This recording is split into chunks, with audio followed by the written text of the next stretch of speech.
కర్బూజా జ్యూస్ ఎలా తయారు చేయాలో చూసేద్దాం రండి. ఫస్ట్ ఆఫ్ ఆల్ కర్బూజా మీద ఉన్న పొట్టును తీసేయాలి.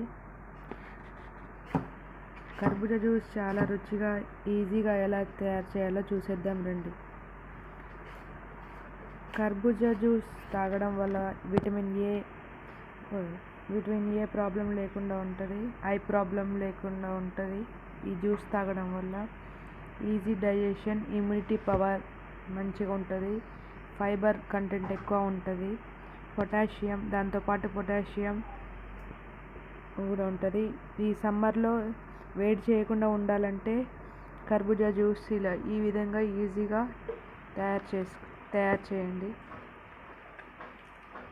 ఫస్ట్ ముక్కలు పీసెస్ చేసిన తర్వాత దాంట్లో పాలు వేసి మిక్సీ పట్టేసి ఒక గ్లాస్లోకి షుగర్ కావాలంటే షుగర్ యాడ్ చేసుకోవచ్చు, బెల్లం కావాలంటే బెల్లం కూడా యాడ్ చేసుకోవచ్చు. నేనైతే హనీనైతే యూజ్ చేశాను.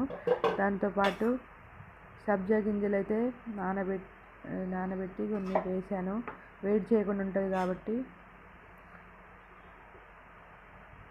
2 స్పూన్స్ సబ్జా గింజలు వేసి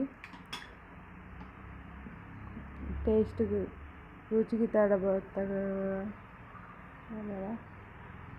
హనీని వేసేస్తున్నా.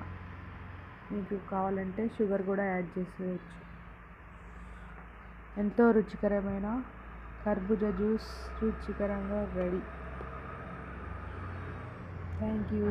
లైక్ చేయండి, షేర్ చేయండి, సబ్స్క్రైబ్ చేయడం మర్చిపోకండి.